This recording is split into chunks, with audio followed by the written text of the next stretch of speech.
Bonjour, je vais vous parler aujourd'hui de l'insomnie.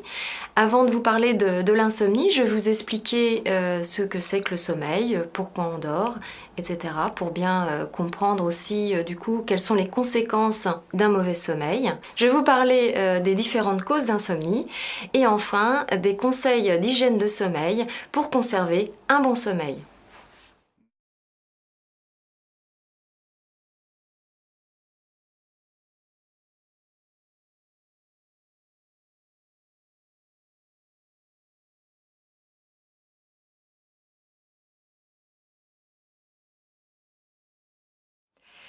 Alors, première question qu'on pourrait se poser, combien de temps dort-on ? Alors, on passe un tiers de sa vie à dormir. C'est vrai que ça paraît quand même assez conséquent. Et combien de temps on dort par nuit? Alors ça dépend des gens. On dort en moyenne entre 7 et 8 heures par nuit. Et ça reste une moyenne. Donc il y a des courts dormeurs, des longs dormeurs. On verra un peu plus loin comment on peut savoir si on est court ou long dormeur. Donc ce qu'il faut savoir, c'est que cette durée de sommeil, elle est génétiquement programmée. Donc si on a besoin de 8 heures de sommeil, on peut pas se dire tiens je vais essayer d'apprendre à dormir moins. Non, ça c'est quelque chose qui n'est pas possible. Donc une fois qu'on a... donc ça c'est très important de savoir ça, car une fois qu'on sait combien de temps on a besoin, on peut du coup mieux gérer son temps de sommeil. Donc ça c'est important de se connaître et de savoir combien de temps on a besoin pour dormir. Alors, ce qu'il faut savoir aussi, c'est que cette durée, elle peut varier avec l'âge. Évidemment, on n'a pas les mêmes besoins quand on est bébé, quand on est adulte et quand on est une personne âgée. Quand nous sommes donc un nourrisson, a besoin d'une vingtaine d'heures de sommeil sur 24 heures. Un enfant, ça va être une douzaine d'heures. Un adolescent, à peu près 9-10 heures de sommeil. Un adulte, nous l'avons vu, en moyenne 7-8 heures de sommeil. Et une personne âgée, son temps de sommeil va avoir aussi tendance à diminuer et surtout à se fractionner. C'est-à-dire qu'il va y avoir une période qui va être... La période de sommeil de nuit va être raccourcie, mais il va y avoir l'apparition d'une sieste. C'est ce qu'on appelle d'ailleurs un sommeil polyphasique en plusieurs phases. Donc nous dormons en moyenne 8 heures par nuit, donc cela représente environ 4 à 6 cycles de sommeil. Un cycle, alors c'est pareil, c'est programmé génétiquement, donc selon la durée de sommeil, donc ça va être 4 ou 5 ou 6 cycles. Un cycle fait environ 90 minutes, c'est pareil, c'est programmé génétiquement. Il y a des personnes qui vont avoir des cycles de 80 minutes, d'autres un peu plus longs, de 100 minutes, mais en moyenne, ce sont des cycles d'une heure et demie.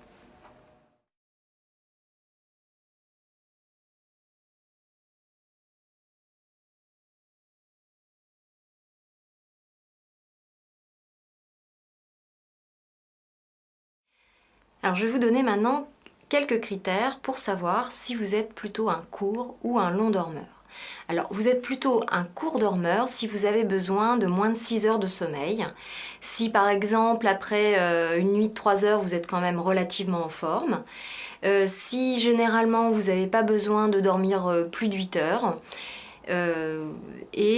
Aussi si vous n'aimez pas traîner au lit une fois que vous êtes réveillé. Voilà, donc si vous avez tous ces critères, c'est que vous êtes certainement un court dormeur.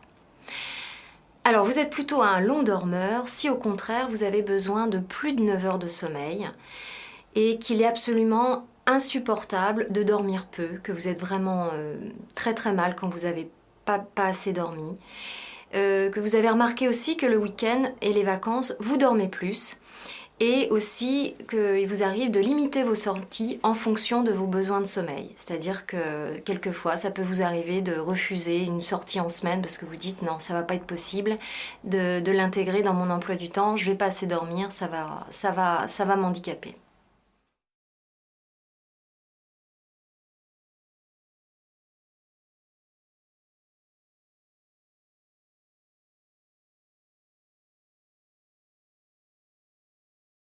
Bien, donc nous avons vu qu'il existait donc des courts dormeurs, des longs dormeurs, mais il y a aussi des personnes qui sont plutôt du soir ou du matin. Donc c'est pareil, je vais vous donner quelques critères pour savoir un petit peu si vous êtes plutôt du soir ou plutôt du matin. Bon, généralement, on a quand même une petite idée, on arrive quand même un petit peu à se connaître. Donc, en fait, on est plutôt, par exemple, du matin. Si on est frais et dispo le matin, c'est pas un problème de se lever le matin. On peut tout de suite attaquer la journée, faire une activité physique, intellectuelle. Voilà, donc si le matin vous êtes frais et dispo, c'est que généralement vous êtes plutôt du matin. Et puis, il y a d'autres critères, par exemple en vacances, le week-end, vous êtes toujours réveillé avant 9 heures. Jamais de grasse matinée, c'est vraiment difficile. Même si vous vous couchez tard, en fin de compte, vous n'arrivez pas à dormir plus. Ça, c'est un autre critère. Ensuite, vous avez remarqué que vous étiez toujours le premier levé, hein, dans un groupe, dans la famille, généralement toujours le premier levé. Donc ça, c'est aussi un autre critère. Et enfin, si vous n'avez aucun problème à vous lever à 5 heures du matin, si vous devez le faire occasionnellement, c'est que vous êtes plutôt du matin. Alors, comment savoir si on est plutôt du soir? Alors, généralement, les personnes du soir ont du mal à se lever le matin. Et il est très difficile d'être opérationnel le matin. Généralement, il faut 2 heures avant de pouvoir faire quoi que ce soit, une activité intellectuelle ou physique. Évidemment, on a plutôt tendance donc à vivre la nuit, et c'est plutôt la nuit ou le soir qu'on a envie de faire du sport ou de faire un travail intellectuel. Et en vacances, vous êtes en général très décalé, c'est-à-dire que là, sans contrainte particulière, vous vous couchez très tard et vous vous levez plus tard en général que les autres. Donc vous êtes en général dans un groupe, le dernier couché, le dernier levé. Et enfin, si jamais vous devez vous lever très tôt, genre à 4-5 heures du matin, finalement, vous préférez presque ne pas vous coucher. Parce que c'est tellement difficile de se réveiller à cette heure-ci que finalement, vous préférez faire une nuit blanche et pourquoi pas faire une sieste après. Voilà, donc ça, ce sont les critères pour savoir si on est plutôt du matin ou du soir. Alors évidemment, il y a des degrés. Il y a des gens qui sont très très franchement du matin, d'autres qui sont très très franchement du soir. Il y en a qui sont aussi neutres, qui finalement peuvent être à la fois aussi bien du matin que du soir. Alors, pour quelles raisons c'est important de savoir si on est du soir ou du matin? Tout bêtement, pour mieux organiser sa vie, il est vrai que si on doit prendre un travail en horaire décalé, il vaut mieux se connaître. Effectivement, si on est plutôt du matin, on va avoir des difficultés, voire ça va être impossible de travailler la nuit, ou inversement. Donc c'est pour cette raison que c'est quand même dans certains cas important de se connaître et de s'observer. Comme les cours où l'on dormeur, le fait d'être du matin ou du soir est programmé génétiquement. Donc c'est très difficile effectivement de changer les choses. Alors par contre, ce qu'il faut savoir, c'est pareil, au cours de la vie, cela peut évoluer. Par exemple, les adolescents, on l'a remarqué, étaient plutôt des couche tard, lève tard, donc plutôt du soir. Et les personnes âgées sont plutôt, elles, du matin, donc elles ont plutôt tendance à se coucher tôt et à se lever tôt.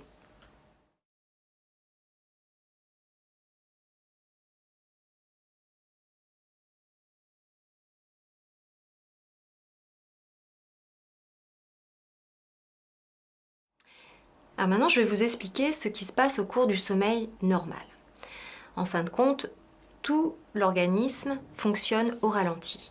On observe une chute de la température corporelle, un ralentissement de la respiration, du rythme cardiaque, de l'activité psychique, ainsi que l'affaiblissement du tonus musculaire. On observe aussi la chute de la pression artérielle qui diminue d'à peu près 20%. Et aussi, il y a une diminution des dépenses énergétiques. Au cours du sommeil, on dépense moins de calories.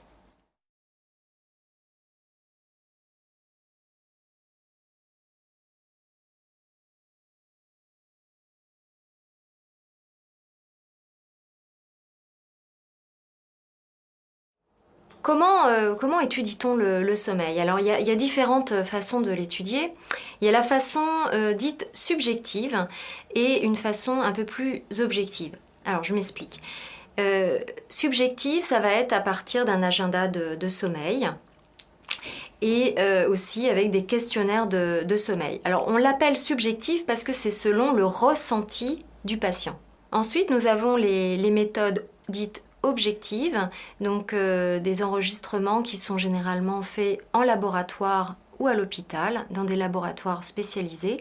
Donc on enregistre les paramètres de sommeil, donc que nous avons vu tout à l'heure, donc tout ce qui se passe au cours du sommeil, la respiration, le rythme cardiaque, le mouvement des jambes, l'activité cérébrale du cerveau. Et donc cet examen s'appelle une polysomnographie. Alors ce qu'il faut savoir, c'est que la polysomnographie, c'est l'enregistrement d'une nuit. Donc elle peut se faire soit en milieu hospitalier, à l'hôpital, soit en ambulatoire chez soi. C'est vrai que c'est beaucoup plus confortable d'être dans son lit, dans ses habitudes, et c'est tout à fait possible de le faire chez soi.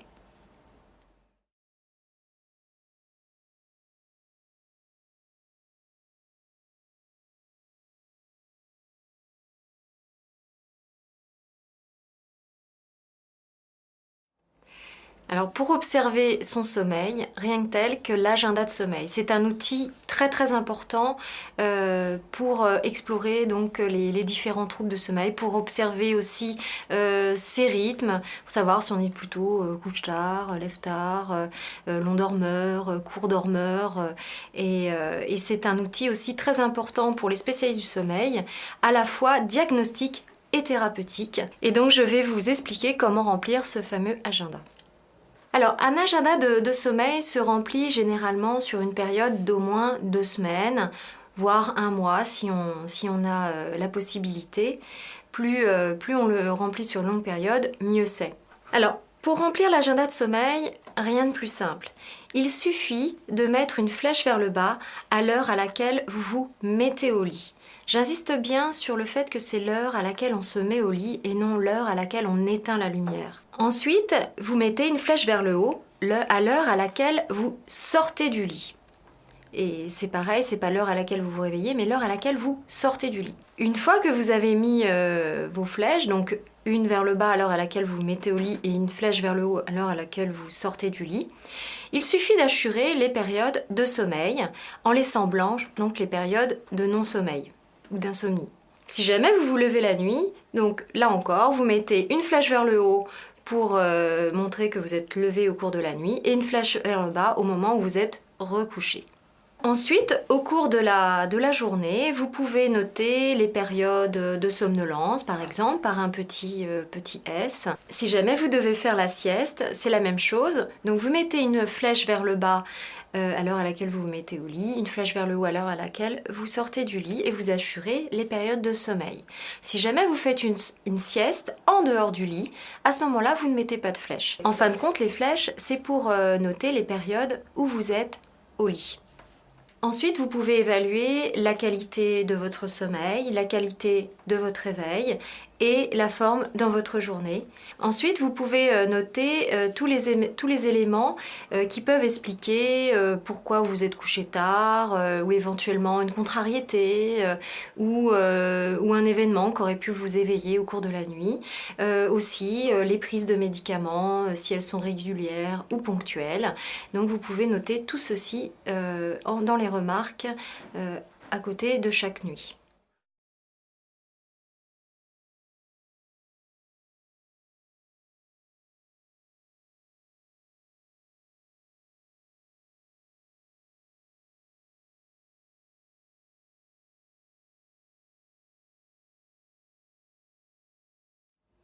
Alors, cette fois-ci, on va aller un petit peu plus dans le détail et je vais vous expliquer un petit peu en quoi consiste l'architecture du sommeil. Alors, un cycle, nous l'avons vu, c'est 90 minutes. Un cycle, donc, fait 1h30. Donc, on repère en tout 5 stades. Donc, il y a les stades 1 et 2 qui représentent le sommeil lent. Ensuite, le stade 3 et 4 qui représente le sommeil lent profond. Et enfin, le 5e, c'est le sommeil paradoxal. En fin de compte, au cours d'un cycle, il y a une succession de ces différents stades. Donc on commence naturellement par le premier stade, ensuite le deuxième, le troisième, le quatrième. Après on remonte, 4, 3, 2, 1. Et on termine toujours un cycle par du sommeil paradoxal. On peut aussi éventuellement terminer un cycle par un micro-éveil. Généralement, on ne s'en souvient pas, puisqu'il faut à peu près 3 minutes d'éveil pour s'en souvenir le lendemain. Donc il n'est pas rare de finalement se réveiller 3, 4, 5, 6 fois dans la nuit sans en avoir aucun souvenir. Un cycle dure toujours en moyenne 90 minutes. Donc c'est programmé génétiquement, je vous l'ai déjà expliqué, selon les individus, ça peut varier entre 80 ou 100 minutes. Mais ce qu'il faut savoir, c'est que les cycles ne sont pas composés de la même façon, que ce soit en début de nuit qu'en fin de nuit.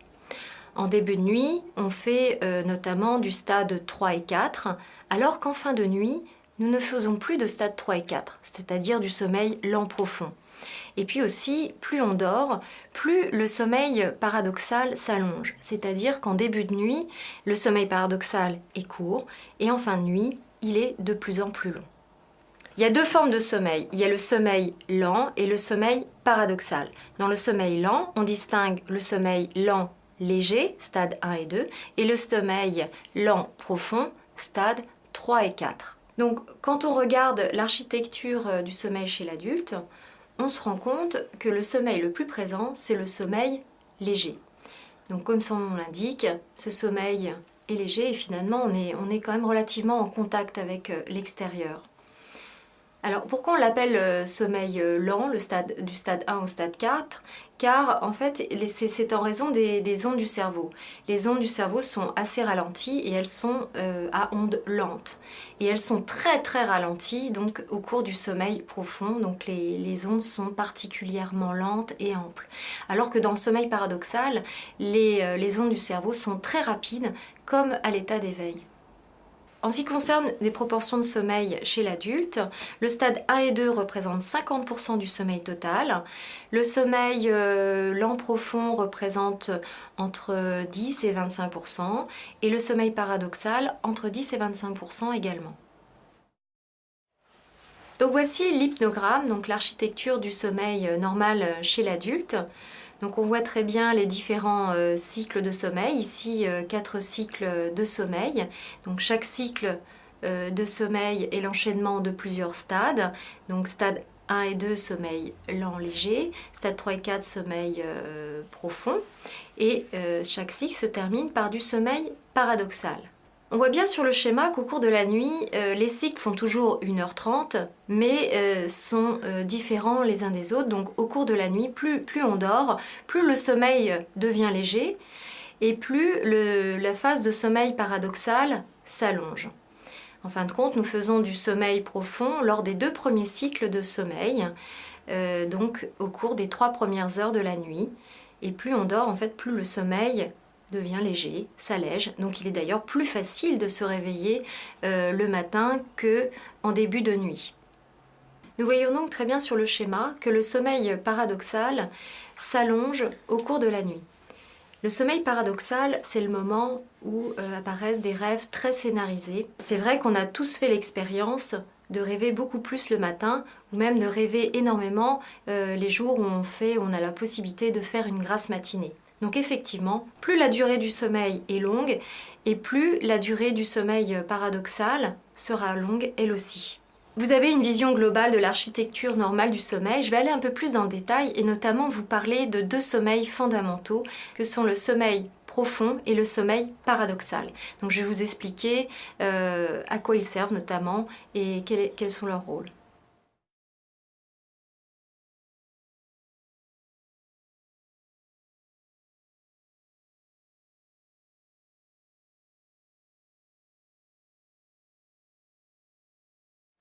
Le sommeil lent profond, stade 3 et 4, est atteint en 20 minutes après l'endormissement. Comme son nom l'indique, le sommeil lent profond et donc les réveils sont difficiles.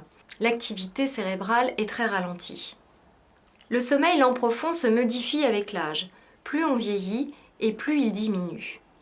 Il diminue également avec la prise de somnifères, c'est-à-dire que si on prend notamment des benzodiazépines, le sommeil lent profond va être beaucoup plus court, voire même dans certains cas supprimé.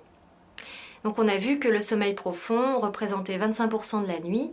Il était présent lors des 2 premiers cycles de la nuit. On a également observé que la durée du sommeil lent profond était identique que l'on soit court ou long dormeur. Vous avez pu observer que le sommeil lent profond était présent lors des 2 premiers cycles de sommeil. Et si vous vous souvenez de cette expression populaire qui dit que les 3 premières heures avant minuit comptent double. Alors c'est vrai et c'est pas vrai. Ça c'était à l'époque où on se couchait à 21h, donc effectivement on avait observé que c'était des heures qui étaient très réparatrices. Mais en fin de compte, que l'on se couche à minuit ou à 10h ou à 9h, ce sont de toute façon les 3 premières heures de la nuit qui sont particulièrement réparatrices. Ce sommeil permet de récupérer physiquement. C'est vraiment la récupération physique. C'est au cours de ce sommeil que sont sécrétées la plupart des hormones. L'hormone de croissance, notamment chez les enfants. Et aussi la leptine, la gréline, qui permettent de réguler l'appétit et aussi le stockage des graisses. Il permet aussi de lutter contre les infections. C'est aussi au cours de ce stade qu'est favorisé les processus de cicatrisation et le renouvellement des cellules.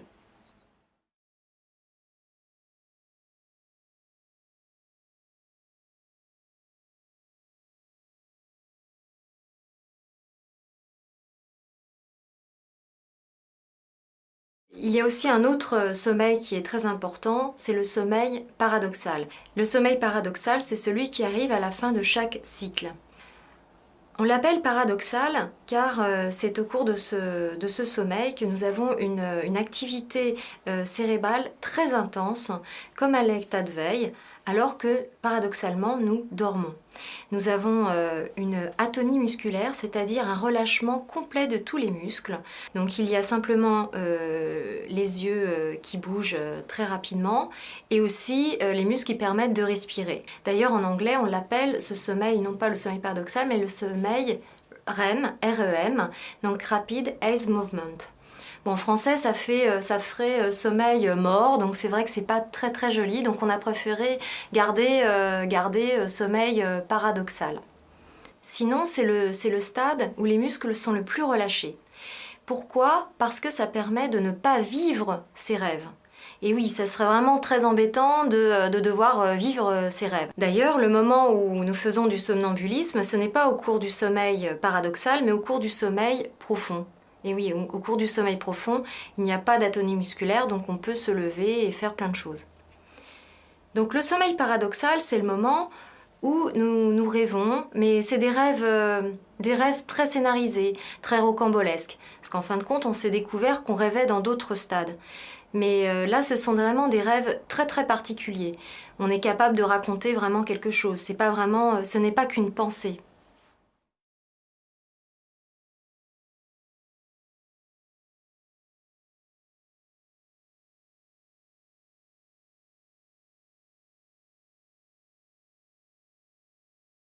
Nous avons vu qu'en fin de compte, plus nous dormons, plus nous faisons du sommeil paradoxal. C'est-à-dire que la durée du sommeil paradoxal était déterminée par la durée de sommeil.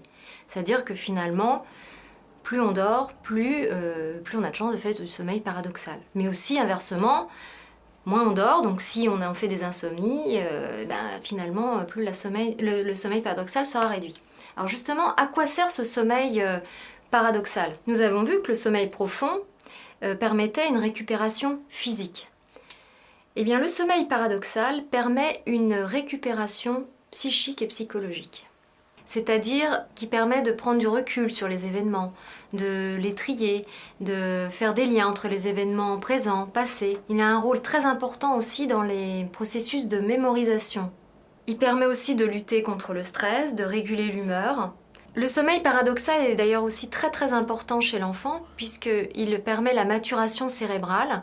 Donc on l'appelle le sommeil agité et représente 50% du sommeil total.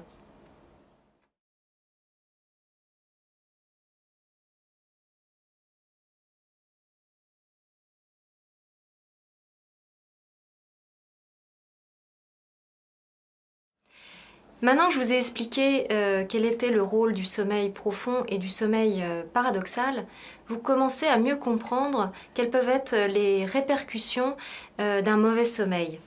En fait, quand on est insomniaque, on dort peu, on a un problème de durée de sommeil. Et finalement, la personne insomniaque va pas être en déficit de sommeil profond.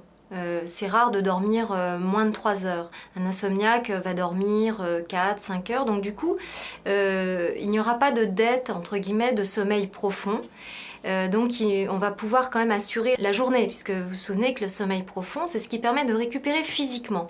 Donc une personne insomniaque va pas forcément ressentir de la somnolence. Par contre, ce qu'elle va ressentir, ça va être plutôt de l'irritabilité, de la fatigue, des problèmes de mémorisation, de concentration, tout ce qui est lié finalement à un déficit de sommeil paradoxal. Puisqu'en fin de compte, vous avez vu que le sommeil paradoxal se fait plutôt en fin de nuit. Donc du coup, plus la nuit sera courte et plus les répercussions d'un manque de sommeil paradoxal, entre guillemets, se fera ressentir. Parmi les troubles du sommeil, il y a aussi les personnes qui font des apnées du sommeil, c'est-à-dire des arrêts respiratoires au cours de la nuit, vont fractionner leur sommeil et par exemple au cours d'une heure de sommeil vont faire à peu près une trentaine de micro-éveils. Donc vous comprenez bien le problème, c'est que comme on met à peu près 20 minutes pour atteindre le sommeil profond, par exemple, ils vont toujours se réveiller avant d'atteindre ce fameux sommeil ou même atteindre le sommeil paradoxal. Donc finalement, ils vont avoir une très grosse proportion de sommeil léger, mais finalement, très peu de sommeil profond, voire pas du tout, et très peu de sommeil paradoxal. Donc ces personnes, finalement, vont être somnolentes, elles ne vont pas pouvoir récupérer physiquement et aussi psychiquement. Alors si on veut récapituler un petit peu les différentes répercussions dans la journée d'un problème de sommeil. Donc il y aura de la fatigue, de la somnolence, de l'irritabilité, troubles de l'humeur, maux de tête, tension mentale, troubles de la mémoire, difficultés de concentration, mais aussi tous les problèmes métabolisme, troubles intestinaux, tendance aux erreurs, au risque d'accident et même des risques d'obésité, notamment chez les personnes qui font des arrêts respiratoires au cours de la nuit, puisque les hormones qui permettent de réguler l'appétit et le stockage des graisses vont être complètement désorganisés. Les troubles du sommeil sont très fréquents. On estime 2/3 de la population qui juge leur sommeil insatisfaisant, que ce soit en termes de qualité ou en termes de quantité. 1/3 environ ont eu réellement un problème de sommeil au cours du mois écoulé, donc n'ont pas bien dormi ou ont eu un problème de sommeil au moins 3 fois par semaine au cours du mois écoulé. Et enfin, 10% à peu près ont une insomnie sévère.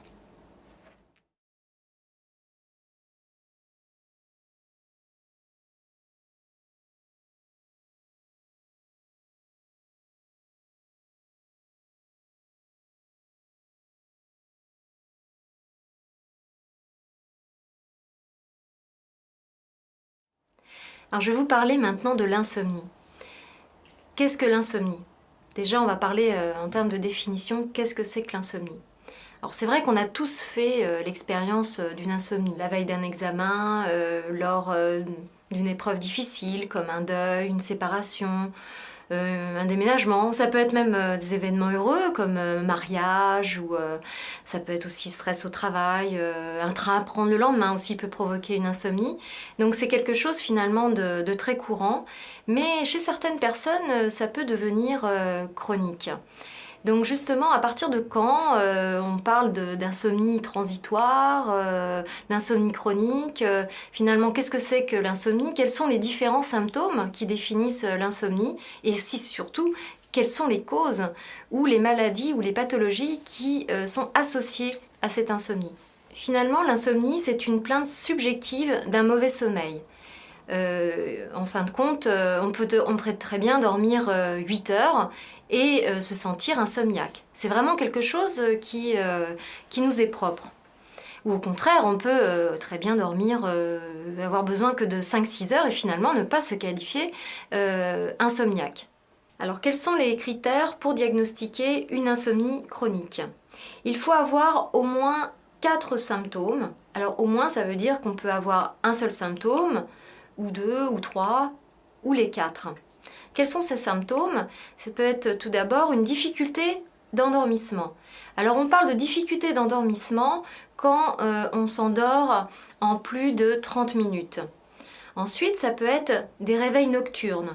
Alors, on avait vu que des réveils nocturnes, finalement, ça pouvait ne pas être pathologique, mais quand c'est répété, par exemple, quand on se réveille 3, 4, 5 fois dans la nuit et qu'on s'en souvient surtout, et qu'on a du mal à se rendormir, là, effectivement, ça peut être pathologique. Et puis, il y a aussi des réveils précoces. Qu'est-ce que ça veut dire, des réveils précoces? Ça veut dire qu'on se réveille un petit peu plus tôt que l'heure désirée. C'est-à-dire qu'on met son réveil à 7 heures et puis on se réveille définitivement à 5 heures sans possibilité de se rendormir. Et puis, au fin, sentiment aussi d'avoir un sommeil non récupérateur.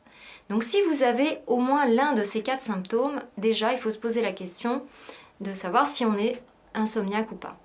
Mais il y a un critère aussi important, c'est il faut, pour définir une insomnie chronique, il faut que ces symptômes arrivent au moins 3 fois par semaine. Donc déjà, si vous avez au moins l'un de ces symptômes au moins 3 fois par semaine, peut-être que vous êtes insomniaque chronique. Ensuite, il faut que ça dure depuis au moins 1 mois.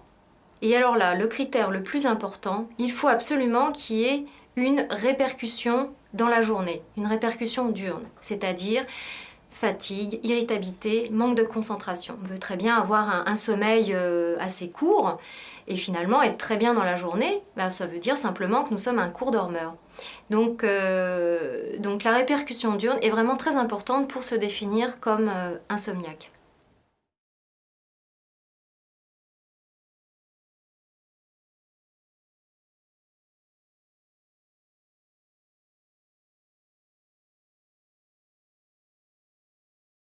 À quoi est due l'insomnie?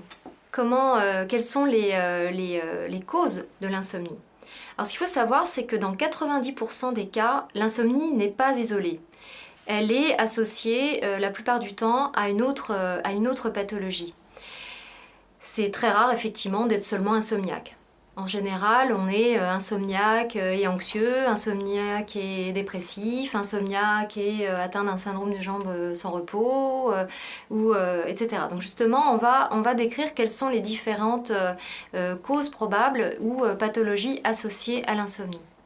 Alors dans 70% des cas, on retrouve une origine psychologique à l'insomnie, c'est-à-dire soit une dépression, ou une anxiété. C'est-à-dire que dans ce cas-là, c'est l'anxiété et la dépression qui est primaire et il va falloir traiter conjointement la dépression, l'anxiété et l'insomnie.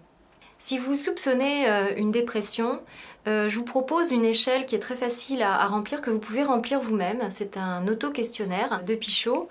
Et si vous avez plus de 7, il faut effectivement se poser la question d'une dépression et éventuellement consulter un médecin.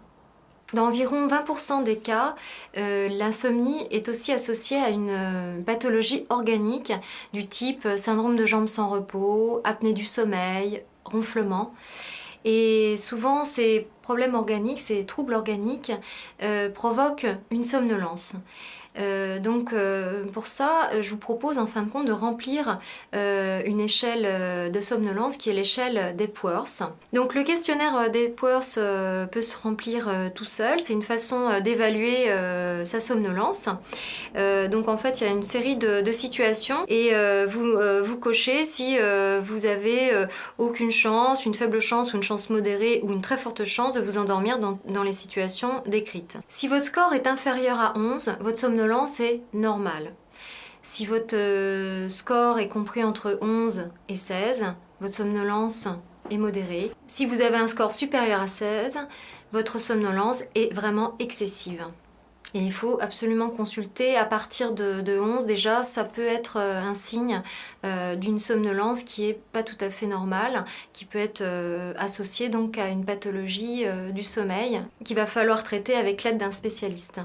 Donc parmi les causes d'insomnie, on retrouve également des addictions à des médicaments, d'alcool, tabac, drogue. On parle aussi d'insomnie médicamenteuse, c'est-à-dire des personnes qui sont dépendants aux somnifères. Donc ça crée effectivement une dépendance telle que la personne ne peut plus dormir sans le médicament. Donc il y a une dépendance physique et aussi psychologique, et donc on peut dans certains laboratoires de sommeil aider au sevrage, accompagner à l'aide d'un médecin, d'un sophrologue et d'un psychologue pour arrêter des médicaments. Ce qu'il faut savoir avec certaines molécules, notamment les benzodiazépines, c'est qu'on compte à peu près 1 mois de sevrage par année de prise. Par exemple, si vous avez pris des benzodiazépines pendant 10 ans, vous allez mettre à peu près 10 mois à vous sevrer. Parmi les causes, nous avons aussi les pathologies psychiatriques comme la schizophrénie, le trouble bipolaire, les démences. Toutes ces pathologies sont très souvent associées à des troubles du sommeil et notamment des insomnies. Ce qui peut être aussi très insomniant, ce sont toutes les douleurs chroniques, les maladies chroniques aussi sont associées à des insomnies. Donc on peut par exemple évoquer la fibromyalgie qui est très douloureuse, les lombalgies, l'asthme, la maladie de Parkinson, il y a aussi l'hyperthyroïdie et il y en a bien d'autres. Toutes ces pathologies chroniques sont la plupart du temps associées à des troubles du sommeil. Nous avons aussi tout ce qui concerne les troubles du rythme circadien. Qu'est-ce que ça veut dire circadien? C'est autour d'un jour, tout ce qui perturbe l'horloge interne, en fin de compte, toute la chronobiologie. Donc nous avons les décalages de phase, les personnes qui vont s'endormir, qui sont décalées dans le temps, donc, ou en retard de phase, donc des couches tard, lève tard, ou avance de phase, des couches tôt, lève tôt. Les personnes qui travaillent de nuit, donc les travailleurs postés, qui travaillent donc en poste de nuit, de jour, qui alternent les 3-8, et puis aussi le personnel navigant qui vont avoir des décalages horaires, ou des personnes qui voyagent énormément, qui sont souvent en décalage horaire ou en jet lag.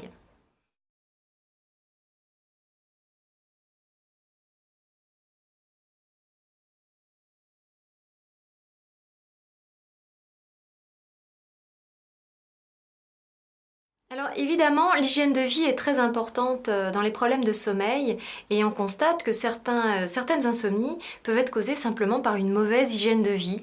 Donc une alimentation anarchique, des activités physiques à n'importe quelle heure de la journée, ou même pas d'activité physique du tout, des siestes mal gérées. Donc tout ça effectivement peuvent déclencher des insomnies ou des troubles du sommeil. L'environnement aussi est très important pour le sommeil. Le bruit, la lumière, la température, la literie sont des éléments qui sont très importants et bien sûr peuvent énormément perturber le sommeil. Nous reviendrons dessus plus tard. Et pour finir, nous avons les insomnies dites psychophysiologiques. C'est en fin de compte l'insomnie maladie, l'insomnie isolée où finalement il n'y a pas de pathologie associée, et ça représente finalement 10% des insomnies. Donc finalement c'est une insomnie qui a quand même une origine à la base. C'est une insomnie transitoire, c'est-à-dire elle a commencé par exemple un deuil, un examen, etc. Et cette insomnie qui normalement n'aurait pas duré, eh ben, elle est devenue chronique. Et elle s'est un petit peu auto-entretenue, alors pour 2 raisons. Déjà par un conditionnement négatif, on anticipe négativement la mauvaise nuit, on se dit je ne vais encore pas dormir, ou il faut absolument que je dorme.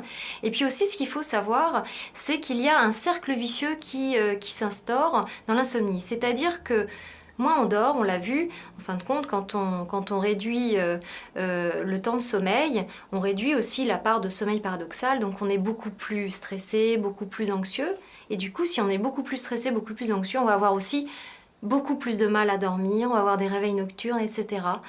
Et puis évidemment, si on a des réveils nocturnes, on va moins dormir, et on va être encore plus anxieux, etc. Et c'est là qu'on rentre dans un cercle vicieux qui s'auto-entretient et qui s'auto-suffit à lui-même. Alors ce qu'il faut savoir, c'est que cette insomnie psychophysiologique, ce conditionnement négatif, ce cercle vicieux, il peut exister dans toutes les formes d'insomnie dont je vous ai parlé. C'est-à-dire que même si on repère une cause organique, on peut avoir aussi une insomnie de ce type. C'est-à-dire que même si on soigne le syndrome d'apnée du sommeil, eh bien, il faut soigner en parallèle effectivement l'insomnie qui est associée.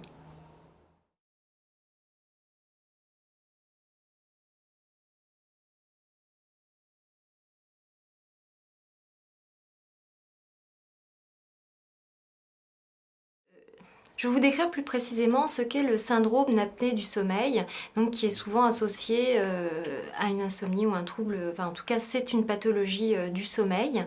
Donc je vais vous parler de la définition, des signes que l'on peut repérer et éventuellement aussi comment on peut le traiter. On parle, qu'est-ce que c'est qu'une apnée du sommeil? C'est un arrêt respiratoire au cours de la nuit, donc c'est associé à des ronflements. Dans les apnées du sommeil, on distingue deux choses, donc il y a les arrêts complets et les arrêts, donc les arrêts complets ça s'appelle des apnées et les arrêts partiels, arrêt respiratoire partiel, ça s'appelle hypopnée. Et en fait, on arrive en général à un index apnée-hypopnée. Et donc, quand il est inférieur à 10, c'est-à-dire quand on fait 10 apnées-hypopnées par heure, plus de 10 apnées-hypopnées par heure, on a un syndrome d'apnée du sommeil.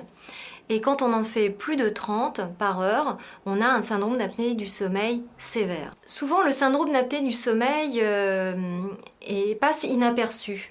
Alors, souvent le conjoint repère quand même des ronflements, des arrêts respiratoires, une reprise de la respiration brusque, mais parfois ça peut passer inaperçu. Et surtout, ce qui est important comme symptôme, c'est de la somnolence, puisqu'effectivement, le sommeil est particulièrement haché. Vous vous rendez compte qu'à chaque apnée-hypopnée, il y a un micro-éveil. Donc ça va de 10 à 30, voire 60 arrêts respiratoires par heure. Donc c'est effectivement colossal et on peut comprendre pourquoi il peut y avoir des endormissements absolument incoercibles au volant n'importe quel moment et à n'importe quel moment de la journée. Alors les signes cliniques du syndrome d'apnée du sommeil, donc c'est un fort ronflement, des apnées, ça peut être aussi des sueurs, une nicturie, c'est-à-dire une envie d'aller aux toilettes assez fréquente au cours de la nuit, des agitations, on bouge beaucoup la nuit, et puis une insomnie. On appréhende le fait de ne pas dormir, le fait de se réveiller la nuit. Et puis, bien sûr, un sommeil non réparateur. Même si on a dormi 8 heures, on a l'impression de ne pas avoir dormi. Ensuite, il y a d'autres signes cliniques, donc pas au cours de la nuit, mais au cours de la journée. Alors souvent, on repère un excès de poids. Pas souvent, pas toujours, mais souvent. Une somnolence excessive, bien sûr. Des maux de tête au réveil. Une bouche sèche, des troubles de la libido, une forte anxiété, une dépression, des troubles de la mémoire, troubles aussi métaboliques, et des complications cardiovasculaires, et un risque accru d'accident.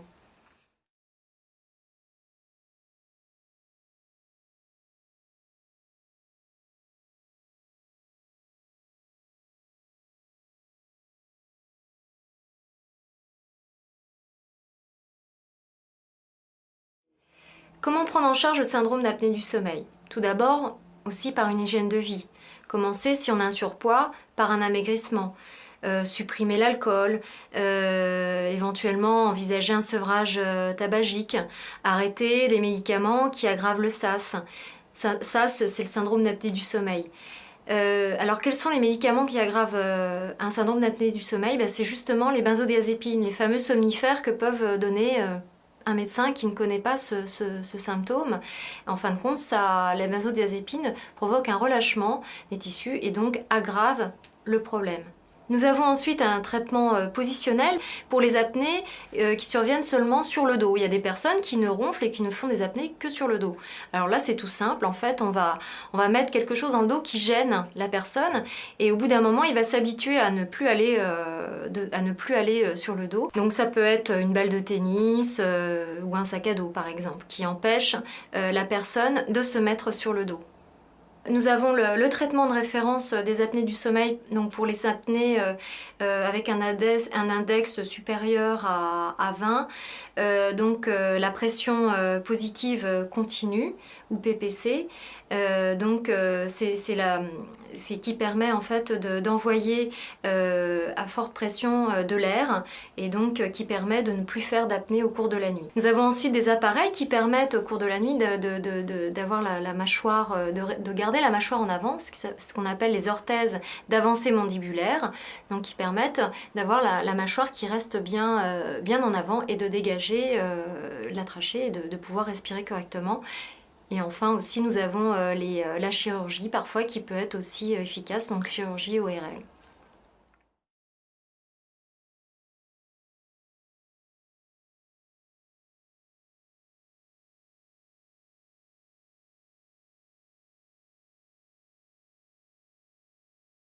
Il y a un autre trouble très fréquent, un trouble du sommeil très fréquent, qui est le syndrome des jambes sans repos, appelé également syndrome d'impatience des membres inférieurs. Donc il y a 4 critères diagnostiques pour déterminer un syndrome des jambes sans repos.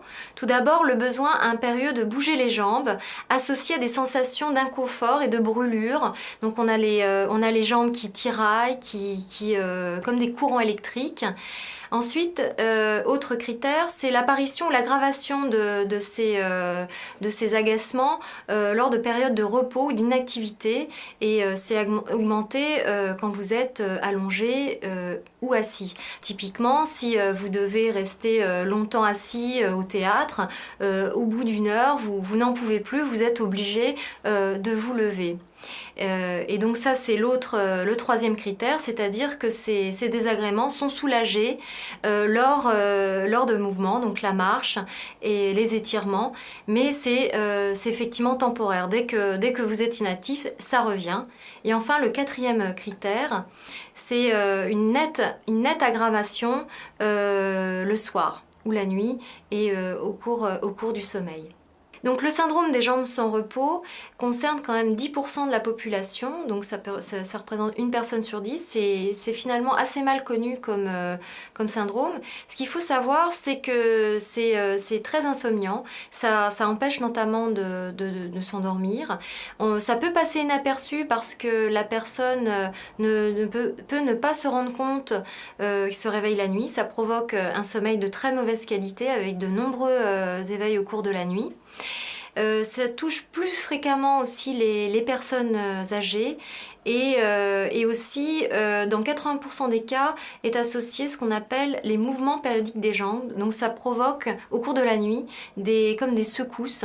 La personne en fait donne des coups de pied de façon très périodique, très cyclique, et donc ça peut même réveiller le conjoint. Donc c'est un trouble qui peut aussi gêner à la fois la personne qui en souffre et le conjoint. Donc on repère en fait plusieurs formes de syndrome de jambes sans repos. Il y a le syndrome des jambes sans repos primaire qui est d'origine génétique. Donc là on retrouve bien souvent des antécédents familiaux. Il y a aussi les syndromes de jambes sans repos secondaires, donc liés à une carence en fer, aussi à l'état de grossesse, donc les femmes enceintes sont plus sujettes au syndrome des jambes sans repos, l'insuffisance rénale aussi, le diabète, et certains médicaments, notamment les antidépresseurs, augmentent le risque de voir apparaître des syndromes de jambes sans repos. Donc là c'est pareil, si vous allez voir votre médecin généraliste, vous dites je suis déprimée et je ne dors pas, votre médecin généraliste peut vous donner éventuellement un antidépresseur qui va peut malheureusement aggraver en fin de compte votre problème et va augmenter votre syndrome de jambes sans repos.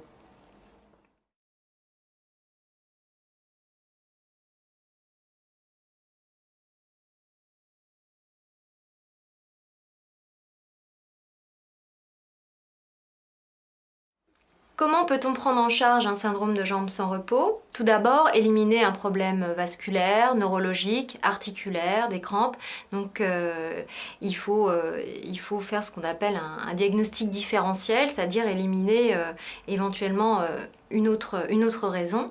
Pour le syndrome des jambes sans repos secondaire, C'est simple, il suffit de traiter la cause. Si c'est une carence en fer, eh bien on va donner du fer.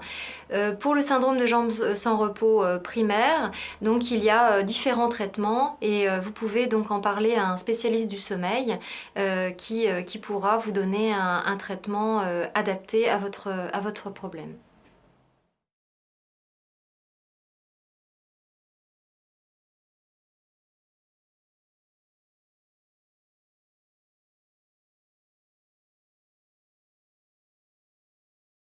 Il y a un autre trouble qui peut être confondu avec une insomnie, c'est le décalage de phase. Alors en quoi ça consiste? En fait, il y a deux formes de décalage. Il y a soit l'avance de phase, soit le retard de phase. Alors qu'est-ce que c'est? L'avance de phase, c'est finalement le besoin irrésistible de s'endormir tôt dans la soirée. C'est en fin de compte les couches tôt, lève tôt. Alors, grosso modo, si vous vous endormez avant 21h et que vous vous réveillez à 2-3 heures du matin, effectivement, vous êtes ce qu'on appelle en avance de phase. Donc, effectivement, ça peut poser quelques soucis si vous devez travailler tard le soir, mais ça peut effectivement être intéressant dans le cas de travail posté du matin. L'avance de phase est beaucoup plus fréquent chez les personnes âgées parce qu'ils ont un rythme particulier, notamment les personnes âgées en maison de retraite. Parce qu'on leur donne par exemple leur dîner beaucoup plus tôt. Dans certaines maisons de retraite, dès 17h30, le dîner est servi. Donc dès 19h30, on les met au lit. Donc forcément, dès 20h, ils s'endorment. Et évidemment, à 2h du matin, ils n'ont plus sommeil. Certains états dépressifs et psychotiques peuvent aussi provoquer des avances de phase.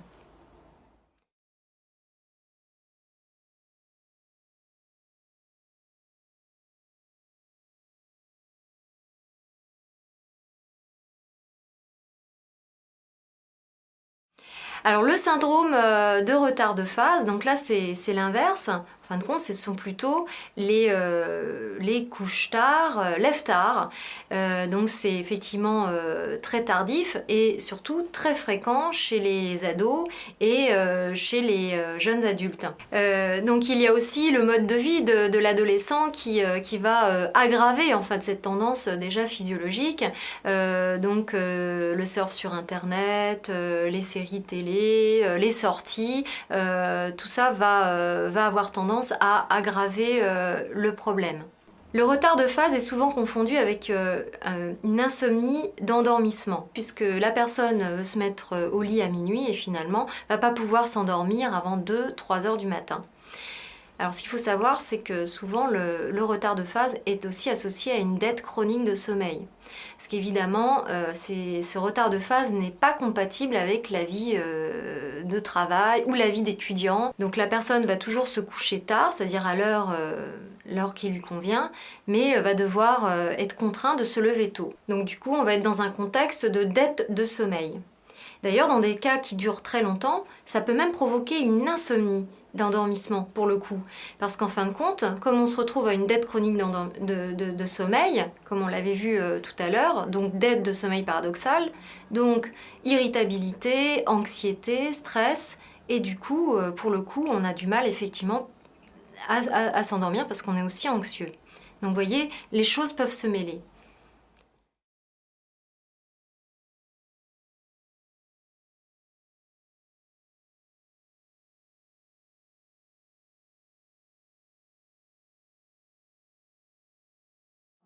Comment prendre en charge les décalages de phase? L'hygiène de vie, c'est la première chose. C'est-à-dire vraiment remettre de l'ordre dans l'hygiène de vie, c'est-à-dire manger à des heures normales, c'est-à-dire souvent on repère dans les retards de phase, les horaires de repas aussi sont un petit peu décalés, forcément. Un adolescent qui se lève à midi va prendre son petit déjeuner à midi, son déjeuner à 4 heures, enfin tout va être désorganisé. Son dîner va être aussi très tardif, à 22 heures, donc du coup ça ne fait qu'aggraver le problème. Donc remettre de l'ordre dans l'hygiène de vie. Ensuite, la luminothérapie, ça reste le traitement aussi de référence. La luminothérapie, c'est de la lumière très vive. C'est des appareils qui font 10 000 lux, entre 2005 et 10 000 lux.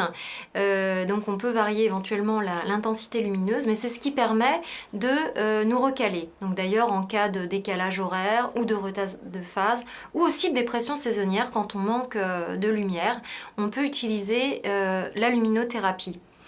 Donc comment on l'utilise? Donc dans le cas des retards de phase, on va faire de la luminothérapie le matin pour aider l'organisme à se réveiller le matin, puisque dans les cas de retard de phase, il est difficile de se lever le matin.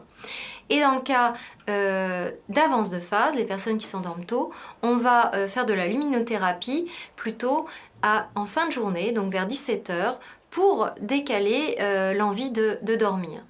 La luminothérapie a une action sur une hormone qui est la mélatonine. La mélatonine, c'est l'hormone du sommeil. L'hormone du sommeil est sécrétée à la tombée de la nuit. Et en fin de compte, la lumière a pour action de bloquer la sécrétion de mélatonine. Donc du coup, avec la lumière, on n'a plus envie de dormir.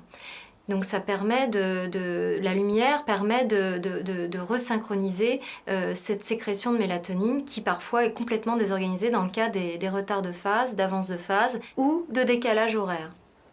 Enfin, nous avons aussi la chronothérapie. Alors c'est un petit peu particulier et c'est surtout intéressant pour les inversions des rythmes.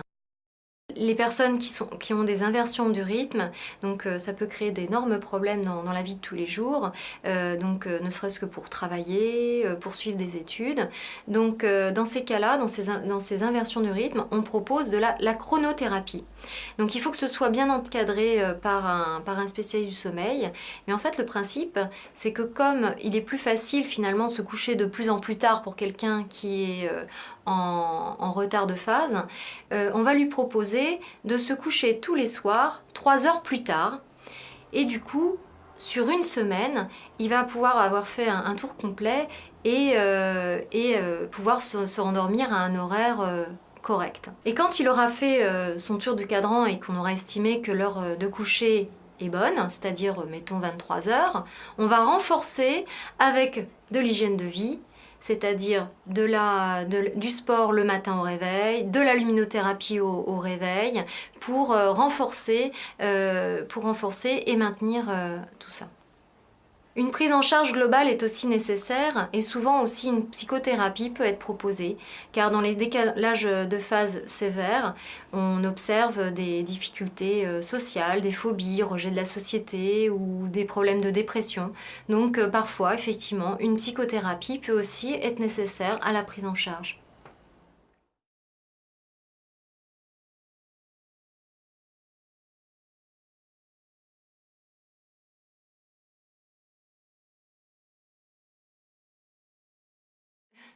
Donc je vais vous parler de la prise en charge de l'insomnie, donc quelles sont les différentes solutions qu'on peut apporter, les différents traitements et éventuellement comment déjà par soi-même combattre les troubles du sommeil. Ce qui est très important dans l'insomnie, c'est un entretien clinique très approfondi, c'est-à-dire questionner sur les modes de vie, sur les antécédents familiaux, les choses qui peuvent survenir au cours du sommeil. Le conjoint aussi peut apporter son éclairage si la personne ronfle, bouge la nuit, etc. Cet entretien permet aussi de diagnostiquer si éventuellement il n'y a pas un trouble organique associé, donc un syndrome d'apnée du sommeil, syndrome de jambes sans repos, une dépression, une anxiété, une forte dépendance à un médicament. Pour approfondir ce diagnostic, on peut éventuellement proposer une polysomnographie, c'est-à-dire un enregistrement des paramètres de sommeil. On peut aussi demander à un psychologue de faire un bilan d'anxiété, dépression, pour éliminer éventuellement cette cause. Ce qui est très important aussi comme élément diagnostique, c'est l'agenda de sommeil. Donc c'est un agenda, on l'a vu, qui permet de noter sur 15 jours minimum ces rythmes de sommeil, donc les heures de coucher, de lever, les périodes de sommeil, de non-sommeil.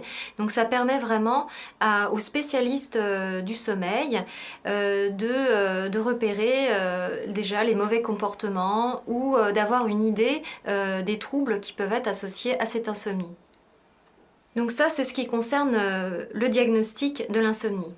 En ce qui concerne le traitement, puisque en fait pour bien traiter une insomnie, il faut bien la diagnostiquer. Donc en ce qui concerne le traitement, on va aussi utiliser l'agenda de sommeil qui va en fait suivre la personne insomniaque tout au long de sa cure. Ensuite, on donne toujours des conseils d'hygiène du sommeil, donc très important. Je le développerai donc plus tard, des choses à faire, à ne pas faire au cours de la journée, au cours de la soirée pour favoriser un bon sommeil. Ensuite, suivant le type d'insomnie, on peut proposer des thérapies cognitivo-comportementales. Je vous décrirai plus tard en quoi ça consiste. Éventuellement une prise en charge en psychothérapie dans le cas d'anxiété ou de dépression. Il y a donc la psychothérapie individuelle, mais il y a également des ateliers thérapeutiques qui se pratiquent en groupe. On peut également proposer des cours de sophrologie, donc soit individuels, soit en groupe, des méthodes de relaxation. L'hypnose aussi fonctionne chez certains patients, l'acupuncture. Et enfin aussi les traitements médicamenteux.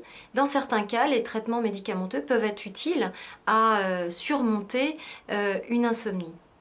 En fin de compte, l'insomnie est quelque chose d'assez complexe. Donc il faut déjà identifier quelles sont les pathologies associées, donc traiter ces pathologies, traiter le syndrome d'apnée du sommeil, traiter le syndrome des jambes sans repos, traiter un retard de phase, ou traiter une dépression, traiter une anxiété, mais il faut aussi en parallèle traiter cette insomnie, donc traiter avec l'hygiène de sommeil, des thérapies comportementales, etc.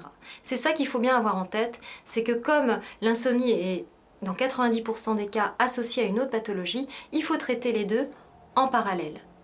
C'est pour cette raison que dans les centres du sommeil, il y a plusieurs spécialistes, donc des ORL, des psychologues, des pneumologues, qui chacun dans leur spécialité vont pouvoir prendre en charge le problème de troubles du sommeil.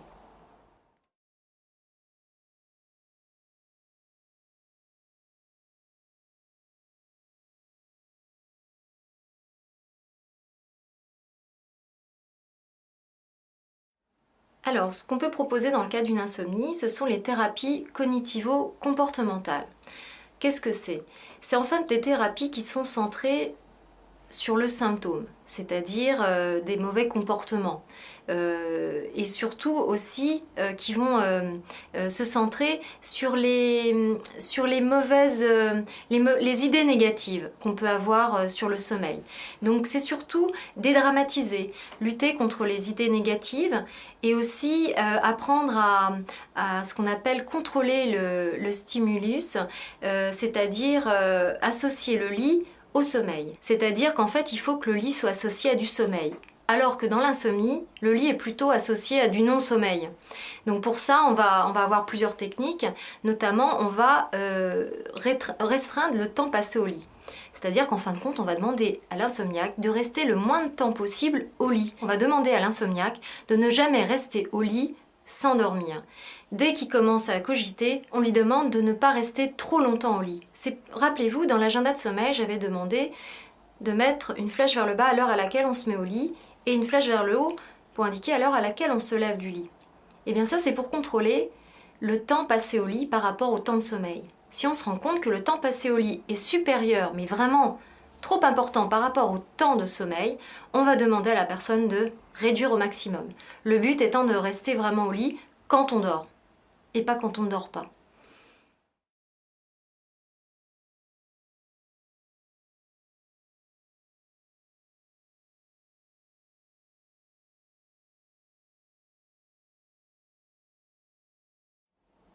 Dans certains cas, une prise en charge psychologique peut être nécessaire, en plus d'une thérapie cognitivo-comportementale ou des conseils d'hygiène de sommeil. Souvent, c'est la personne qui demande à faire une psychothérapie, une demande. C'est souvent quand on remarque que cette insomnie, donc elle est liée à un problème psychologique, anxiété, dépression, et que finalement, derrière cette insomnie se cachent d'autres choses. C'est un petit peu comme si c'était l'arbre qui cachait la forêt. Donc là, on va pas tellement se centrer sur le symptôme, mais on va aller au-delà. On va essayer de voir qu'est-ce qui se passe et essayer d'analyser quelles sont les causes, pourquoi on est arrivé à l'insomnie, et même ne plus parler des troubles du sommeil, mais plutôt tout ce qu'il y a autour, des problèmes familiaux, des problèmes de dépression, de deuil, etc.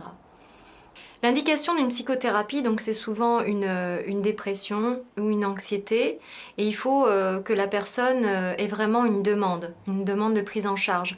On peut difficilement prescrire une psychothérapie. Il faut avoir envie d'en faire une, avoir envie de travailler un petit peu sur son problème. Néanmoins, on peut retrouver des thèmes un petit peu récurrents et pour savoir si vous êtes prêt à faire une psychothérapie, je vais vous donner un petit peu quelques points. C'est si par exemple l'insomnie prend une place disproportionnée, vous ne parlez plus que ça. Souvent aussi, vous dites que l'insomnie, vous avez finalement, c'est lié à une peur de dormir ou une peur de ne pas dormir même. Vous avez des difficultés à lâcher prise, vous avez des difficultés à prendre du plaisir, du temps pour vous. Il y a aussi un thème assez récurrent, c'est le manque de confiance en soi, la culpabilité qui est aussi assez fréquente dans les insomnies. Souvent, les insomniaques ont des objectifs idéaux, difficiles à atteindre. En fait, on se met la pression. On a un idéal qui est très difficile. On se met la barre haute. Donc du coup, ça crée effectivement un stress, une anxiété, une culpabilité. Il y a aussi donc les étapes difficiles, les deuils, les séparations, les moments de stress ou de souffrance au travail. Souvent aussi les personnes insomniaques peuvent se sentir seules ou sentiment aussi d'insécurité, ce qui les empêche de lâcher prise. Le besoin de contrôle aussi. Ce qu'on peut travailler aussi en psychothérapie, c'est éventuellement ce qu'on appelle les bénéfices secondaires. Finalement, à quoi sert cette insomnie? Finalement, c'est une excuse pour je me cache derrière en me disant « Oh mais moi j'ai pas réussi à avoir ce poste parce que je suis insomniaque ». Donc ce sont des choses qu'on peut éventuellement travailler en psychothérapie.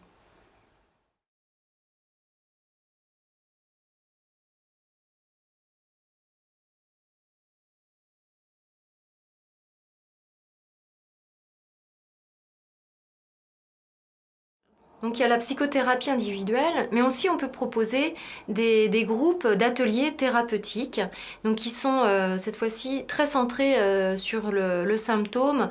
On va pas forcément étaler sa vie, ça va pas être vraiment des groupes de parole. Souvent on donne lors de ces groupes des conseils d'hygiène de sommeil, on donne aussi des indications sur la physiologie du sommeil, on travaille en groupe. L'objectif est donc de réunir des personnes qui ont les mêmes troubles, de pouvoir s'entraider, de pouvoir aussi s'échanger des tuyaux, aussi de mieux comprendre son sommeil, de réfléchir sur les causes probables de l'insomnie et aussi d'exprimer son anxiété face aux nuits sans sommeil. En général, on propose ces groupes pour les insomnies dites psychophysiologiques ou anxieuses. En général, on propose 6 séances d'1h30, une fois par semaine.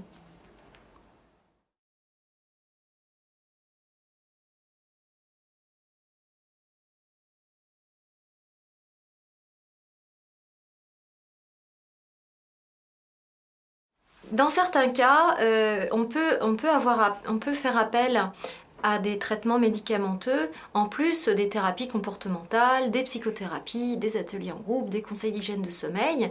Les médicaments peuvent être utiles dans certains cas pour rompre un cercle vicieux. Notamment, les somnifères peuvent être indiqués dans le cas d'insomnie récente, due à un événement particulier, comme un deuil, un déménagement, un licenciement. Donc, dans le cas d'une insomnie transitoire, ça peut être tout à fait justifié. Ou aussi dans le cas d'une insomnie ancienne, donc qui permet de rompre ce cercle vicieux. Les médicaments aussi peuvent être utilisés dans le cas d'insomnie anxieuse. Dans le cas d'anxiété avérée, on peut, dans certains cas, traiter l'anxiété par des anxiolytiques ou une dépression par des antidépresseurs. Mais ça va toujours être justifié par un examen approfondi, un bilan qui vraiment justifie la prise de médicaments. Certaines anxiétés ne nécessitent pas la prise en charge médicamenteuse. La relaxation, la sophrologie, une psychothérapie peut aussi en venir à bout. De même que pour la dépression, il n'est pas obligé de prendre des médicaments, mais dans certaines dépressions sévères, il va falloir prendre des médicaments en plus d'une autre prise en charge, comme une psychothérapie de soutien par exemple.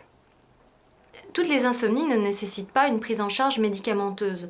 On a maintenant d'autres alternatives et bien souvent, quand les patients arrivent avec un traitement lourd, ce qu'on va essayer de faire, c'est bien sûr les sevrer.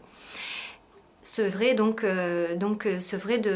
traitement parfois lourd et long.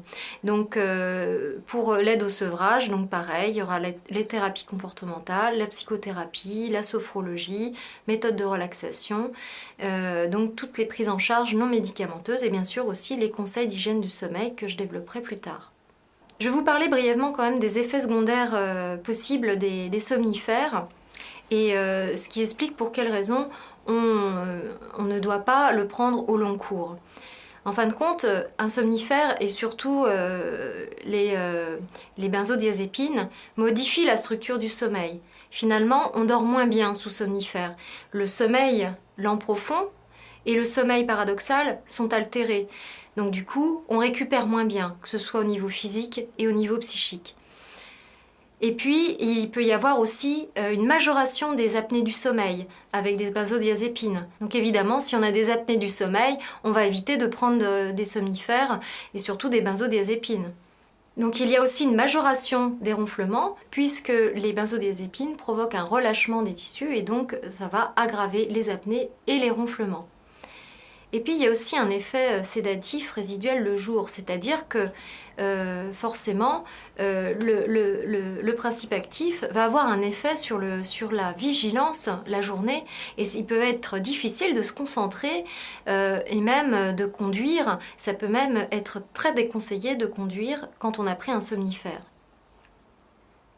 Ensuite, il y a bien sûr le phénomène d'accoutumance. Qu'est-ce que ça veut dire? Ça veut dire qu'à partir d'un certain moment, on est obligé d'augmenter les doses pour avoir le même effet. Et puis à un moment donné, on ne peut plus dormir sans la molécule. Et puis, chez les personnes âgées, il y a un risque important de chute quand on prend des somnifères. Ce qu'il faut savoir, c'est que les somnifères peuvent être intéressants pour rompre un cercle vicieux, mais il faut toujours que ce soit dans une période limitée dans le temps. Et en fin de compte, à chaque fois que l'on commence à prendre un somnifère, il faut déjà avoir en tête le moment où on va l'arrêter. Ça, c'est très important.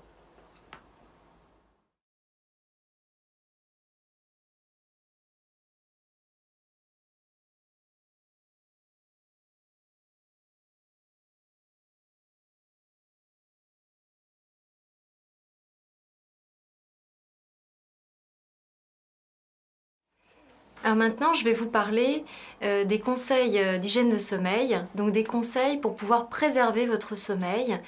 Et je vais suivre en fin de compte une journée type, donc que faire du matin jusqu'au soir pour conserver un bon sommeil. Donc, que faire dans la matinée? Tout d'abord, il est très important de conserver des horaires fixes en semaine et aussi au cours du week-end. Le week-end, ne pas dépasser 2 heures de décalage avec la semaine. Car en effet, si on se lève plus tard que 10 heures, on risque de se coucher plus tard et avoir du mal après à s'endormir à l'heure désirée.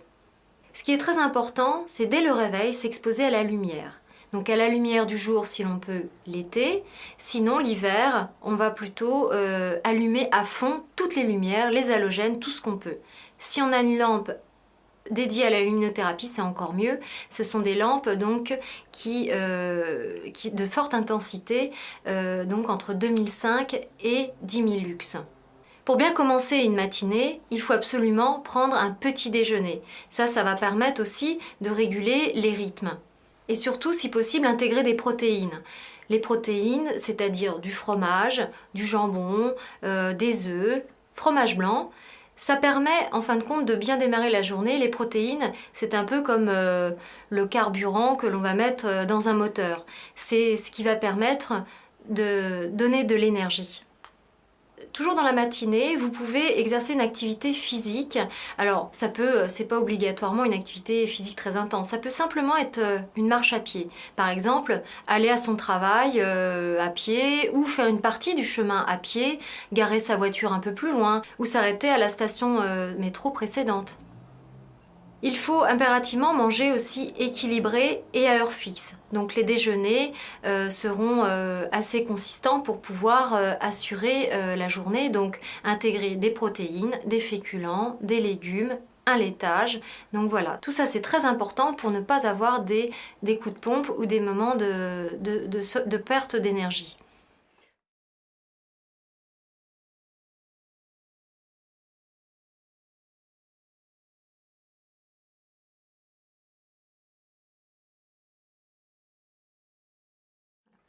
Alors, que faire dans la journée? Dans la journée, on peut également pratiquer du sport. Ça peut être entre midi et deux, de la natation, de la marche. Être en contact avec la lumière du jour est très importante. C'est ce qui permet de resynchroniser notre horloge interne. Les heures des repas aussi sont très importantes. C'est ce qui permet de donner un cadre à notre horloge interne. Donc, ce sont des rythmes qui permettent vraiment de régler notre horloge. Donc il faut manger à heure fixe et équilibré. Équilibré, ça veut dire intégrer des protéines, des féculents, des laitages, des légumes pour ne pas avoir de coup de pompe au milieu de l'après-midi. Ce qui est très important, c'est de s'exposer à la lumière du jour, donc marcher par exemple à l'extérieur. Il est préconisé en hiver de s'exposer au moins 1 heure par jour à la lumière du jour parce qu'on manque vraiment de lumière. Éviter autant que possible les excitants, donc comme le café et la cigarette. Alors contrairement à une idée reçue, le café filtre est beaucoup plus chargé en caféine que le café expresso. En effet, le café filtre, il y a une macération et du coup il est beaucoup plus chargé en caféine. Et en plus, on a tendance à prendre un plus grand bol ou un mug assez conséquent avec un café filtre qu'avec un expresso. Mais à quantité égale, de toute façon, le café filtre sera beaucoup plus excitant qu'un café expresso. Ce qu'il faut savoir, c'est qu'il y a un effet cumulatif du café. Alors, on dit aussi, il y a une idée reçue, il dit on peut boire du café jusqu'à 17 heures. C'est pas tout à fait vrai, parce que si on a bu 10 cafés entre le matin et 17 heures, et finalement on va avoir une dose de caféine qu'on va avoir du mal à éliminer et du coup on va être très excité au moment du coucher.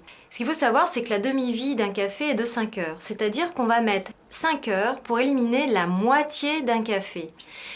Donc ça veut dire qu'il y a un effet comme ça de cumulation. Donc on va prendre un café, on va même pas avoir le temps d'éliminer le premier, qu'on va en reprendre un. Et puis, on va même pas avoir le temps d'éliminer le deuxième et le premier, qu'on va en reprendre un autre. Donc même si on a arrêté finalement de prendre des cafés à 5 heures, on se retrouve finalement avec une dose de caféine assez importante.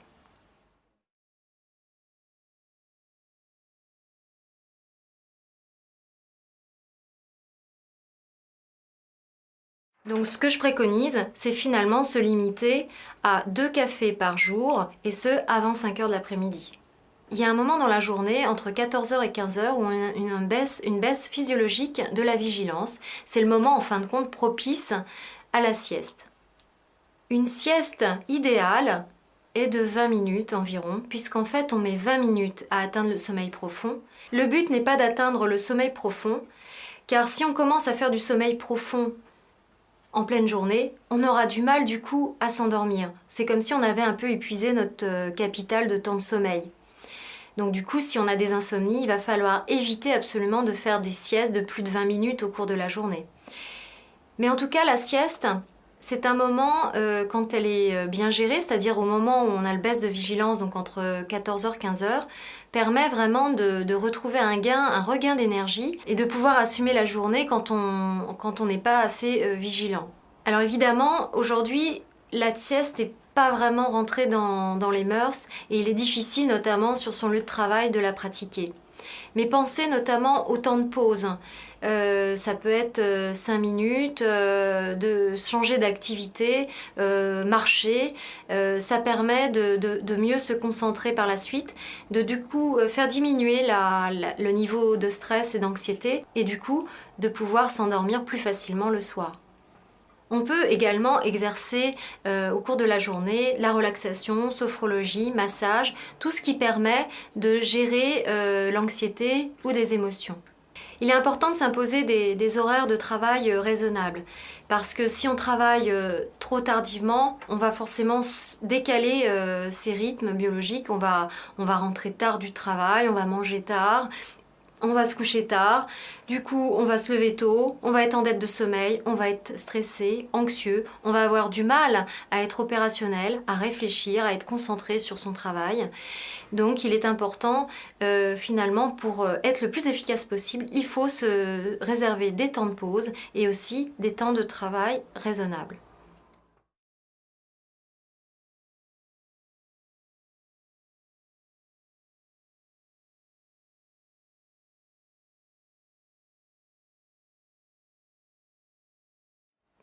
Ce qui est important, je l'ai dit tout à l'heure, pour préserver un bon sommeil, c'est respecter des horaires de repas fixes. Et il en est de même, bien sûr, pour le dîner. Alors pour avoir un dîner pas trop tardif, il faut aussi avoir des horaires de travail raisonnables. Il est évident que si on arrive à la maison à 21h, si on dîne à 22h, on va avoir des difficultés à trouver le sommeil dans les 2 heures qui suivent le dîner. Donc en fin de compte, si on veut s'endormir un peu plus tôt, il faut respecter ce délai de 2 heures et donc avoir un dîner pas trop tardif, donc c'est-à-dire entre 19h et 20h. Donc ça suppose, c'est vrai, avoir des horaires de travail raisonnables.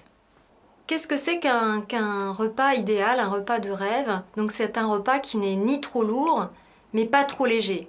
Il faut quand même se préparer à une période de jeûne relativement importante, de 12 heures environ. Si par exemple on dîne à 20 heures, on ne va pas prendre son petit déjeuner avant 8 heures le matin.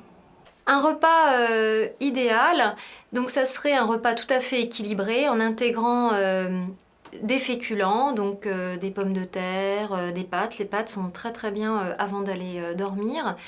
Et aussi éviter autant que possible les protéines, parce que les protéines, c'est ce qui permet de booster l'organisme.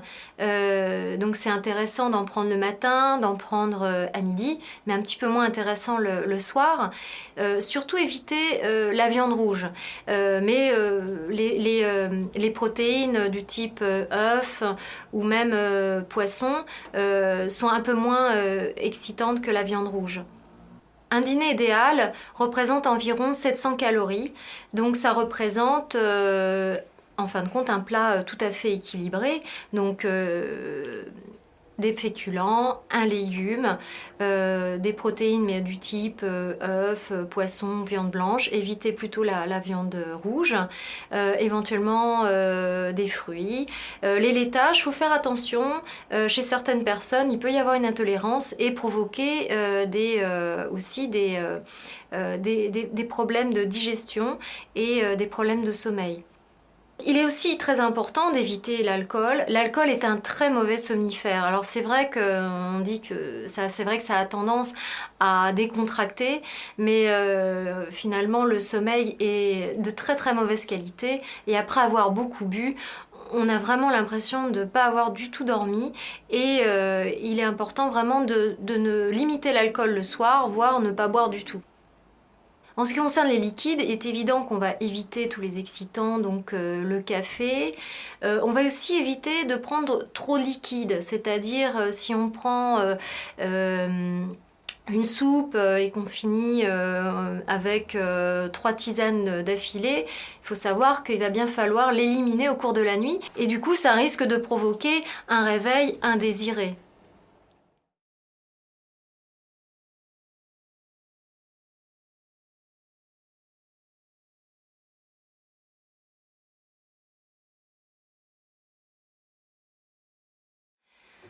Alors, au cours de la soirée, donc une fois que vous avez dîné, il va falloir se mettre en condition d'aller vous coucher. Donc, c'est-à-dire globalement 2 heures avant d'aller vous coucher, vous vous mettez dans un mode activité calme, lumière tamisée, on évite tous les excitants, on évite de fumer, on évite de boire du café. Et on évite aussi tout ce qui peut énerver et stimuler les centres d'éveil. On a vu qu'en fin de compte, au moment de l'endormissement et au cours du sommeil, il y avait une diminution des signes vitaux, donc de la respiration, du rythme cardiaque, une chute de la température, chute du tonus musculaire. Donc il faut commencer au moins 2 heures avant à y aller doucement. Donc ayez comme repère le dîner. Si vous devez faire des activités intellectuelles, faire un travail, regarder vos mails ou travailler sur ordinateur, faire une activité sportive, vous pouvez, mais avant dîner. Après dîner, c'est terminé. Donc que faire pendant ce temps calme? Privilégier donc la lecture. On peut regarder un DVD. Privilégier le DVD plutôt à la télé parce que le DVD, au moins, on peut l'arrêter au moment où on ressent les signaux de fatigue. Alors que la télévision, parfois, on se retrouve embarqué dans une émission et on a du mal à interrompre et on risque de passer la porte de sommeil, c'est-à-dire le moment où on est fatigué. Cette porte de sommeil dure environ un quart d'heure. C'est le moment où on a les yeux qui piquent, on a des bâillements, on a des frissons. Si on le loupe, il va falloir attendre 1 heure et demie plus tard à peu près, donc le temps d'un cycle de sommeil finalement, pour pouvoir s'endormir. Et puis il faut savoir que plus on attend, plus il va être difficile finalement de trouver le sommeil. Depuis 50 ans, à cause des médias, de la télévision, d'Internet, de la lumière, on a perdu 1 heure et demie en moyenne de sommeil par jour, parce qu'on est extrêmement sollicité par notre environnement. Donc c'est important de pouvoir maîtriser tout ça et de limiter les tentations, entre guillemets. Pour récapituler, après le dîner, on va privilégier les activités calmes comme la lecture, visionner un DVD, relaxation. On va évidemment pas pratiquer de sport pour pas augmenter la température corporelle et le rythme cardiaque. On va éviter aussi de faire un travail intellectuel parce qu'on va activer les centres d'éveil et d'attention. Évitez aussi les discussions animées. Si vous avez quelque chose à reprocher à votre adolescent ou à votre conjoint, évitez ce moment-là, car vous allez vous énerver, ça va être animé. Plutôt privilégier un autre moment. Évitez aussi les jeux de société, les jeux de cartes qui peuvent effectivement animer et effectivement mettre dans une certaine excitation qui va après empêcher de dormir. Il est aussi important de ne pas travailler sur l'ordinateur, puisque déjà c'est un travail un peu intellectuel, on n'est pas passif devant l'ordinateur, on est actif.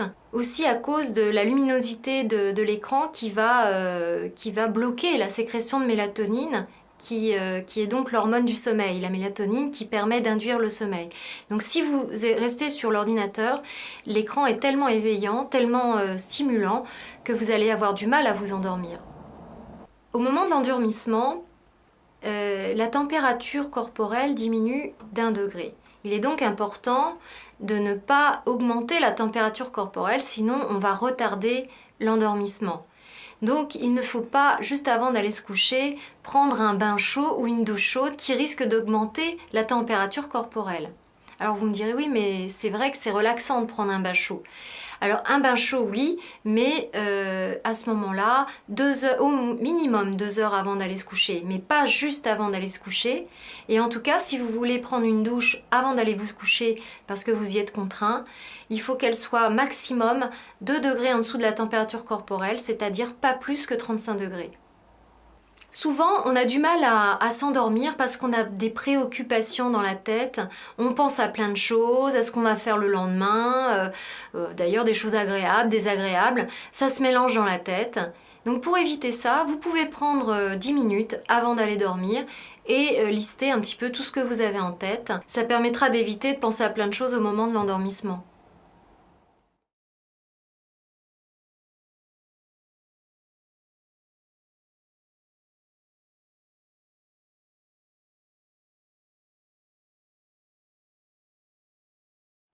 Avant de se coucher, il est important de favoriser un environnement propice au sommeil.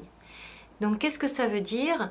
Ça peut être par exemple aérer la chambre pour renouveler l'air. Donc il est important de conserver une température de la chambre autour de 19 degrés pour avoir un sommeil optimal. Donc il est très important de s'isoler du bruit parce que c'est une question de survie, on reste toujours en contact avec le monde extérieur. Et il faut savoir aussi qu'on passe la majorité du temps en sommeil léger. Donc un bruit, même la voix humaine, peut effectivement nous réveiller. Et même lors du sommeil profond, un bruit un peu plus fort, donc aux alentours de 80 décibels, peut également réveiller. Et donc c'est très important, il y a des personnes qui vont même être insomniaques à cause d'un appartement bruyant. Il est important aussi de contrôler sa literie. Il y a une étude très sérieuse qui a été menée au Centre du sommeil de l'Hôtel-Dieu. On a enregistré le sommeil de personnes qui dorment absolument normalement sur une literie qui avait une quinzaine d'années et un groupe de personnes sur une literie neuve. On avait placé les personnes de façon aléatoire sur des lits anciens et des literies neuves. Sans que la personne puisse savoir si la literie était neuve ou ancienne. Et il s'est avéré effectivement que la qualité de sommeil était meilleure sur une literie neuve, et notamment les réveils nocturnes étaient beaucoup moins fréquents et la sensation de fatigue était moins prononcée chez les personnes qui avaient dormi sur une literie neuve. Il est aussi important dans l'environnement de sa chambre de favoriser un endroit neutre, mais surtout éviter de mettre des éléments perturbateurs comme le téléphone, l'ordinateur qui est quand même associé à du travail, tout ce qui est aussi qui peut provoquer des ondes, téléphone portable, Wi-Fi. Effectivement, il y a des études qui ont reconnu que ça pouvait altérer significativement la qualité du sommeil. Donc évitez au maximum de mettre dans la chambre des appareils électroniques qui peuvent perturber votre sommeil.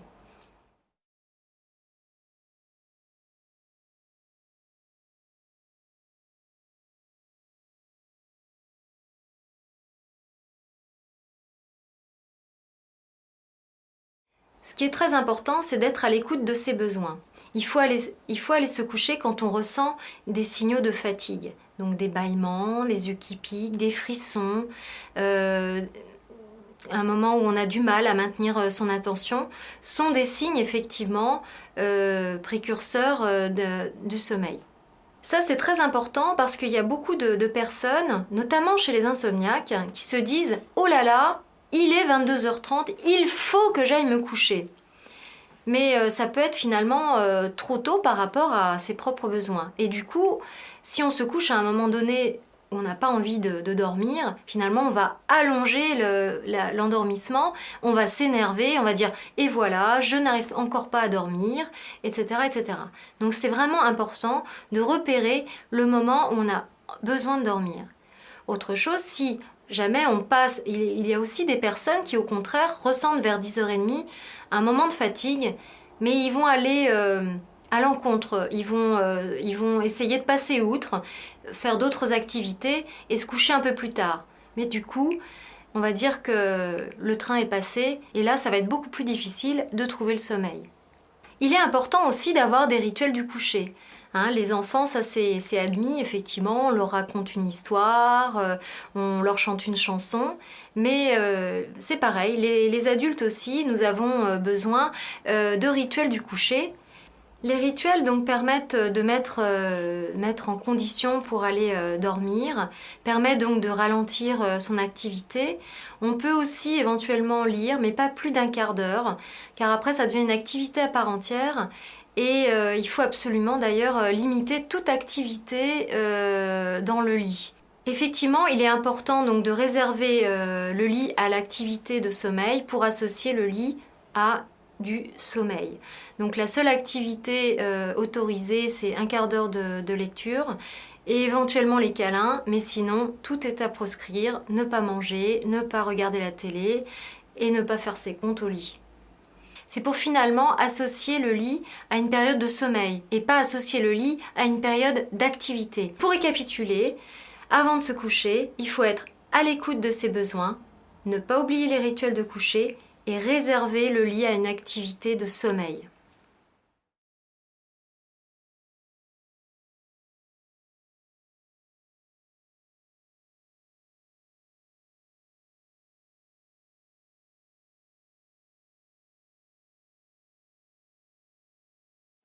Que faire au cours de la nuit si jamais on ne dort pas?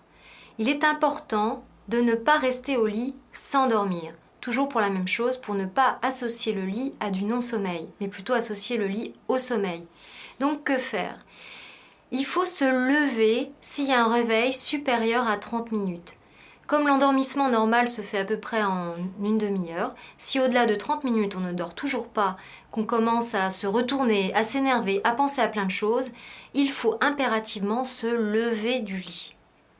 Donc qu'est-ce qu'on peut faire? Surtout donc sans changer d'endroit. Alors si vous avez un studio, vous sortez du lit, vous vous mettez sur une chaise ou un fauteuil. Sinon vous vous mettez dans le salon, confortablement installé, lumière tamisée. Alors, il faut avoir en tête que ce moment où vous sortez du lit doit être sans limitation de durée et pas se dire « Oh là là, ça y est, je suis réveillée, je vais encore pas dormir ». Il ne faut pas se mettre dans un conditionnement négatif. Non, au contraire. Le fait de sortir du lit, c'est pour interrompre un cercle vicieux, faire autre chose. Et ce qu'on conseille, c'est surtout de lire, une activité calme. Évitez de regarder la télé parce qu'on risque, si c'est trop intéressant, d'avoir du mal à arrêter. Alors il faut se connaître. Il y a des personnes qui vont privilégier plutôt les magazines, d'autres les romans, mais il faut faire attention aux romans, c'est pareil, il faut se connaître. Si vous êtes quelqu'un qui aime particulièrement les romans, plutôt privilégier des choses qui retiennent un peu moins votre attention. Ce qui est important au moment où vous vous levez du lit, c'est de ne pas se mettre en tête voilà, je me lève mais c'est pas plus d'une demi-heure. Non, c'est vraiment sans limitation de durée.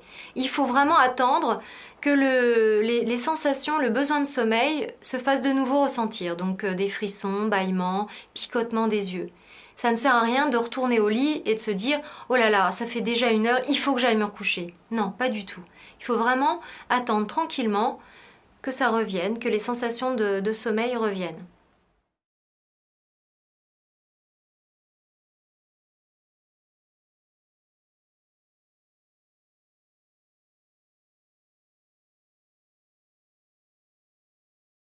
Il est important de savoir à quel moment consulter un spécialiste du sommeil. Si malgré les conseils d'hygiène de sommeil, vous ne parvenez pas à régler votre trouble du sommeil et que celui-ci dure depuis plus d'1 mois, cela peut être une bonne indication pour consulter. Il est important aussi d'aller consulter quand on soupçonne un trouble associé comme une dépression, une anxiété, un syndrome d'apnée du sommeil, un syndrome de jambes sans repos. Ce sont des troubles qui peuvent justifier la prise de rendez-vous avec un spécialiste du sommeil. S'il y a une répercussion dans la journée très importante, une nervosité importante, des troubles de la mémoire, une somnolence diurne excessive, si par exemple à l'échelle d'Epworth, vous avez un score aux alentours supérieur à 11 et même supérieur à 16, effectivement, il faut absolument consulter un spécialiste du sommeil. Quand un cercle vicieux s'est enclenché, que finalement vous n'arrivez plus à dormir, ça devient chronique, vous appréhendez le fait de ne pas dormir et vous n'arrivez pas à vous en sortir seul, là aussi c'est une cause suffisante pour consulter un spécialiste. Et enfin, si vous prenez un médicament, notamment une benzodiazépine ou un somnifère depuis plus d'1 mois et que vous avez du mal à arrêter seul, vous pouvez également consulter un centre spécialisé dans les troubles du sommeil.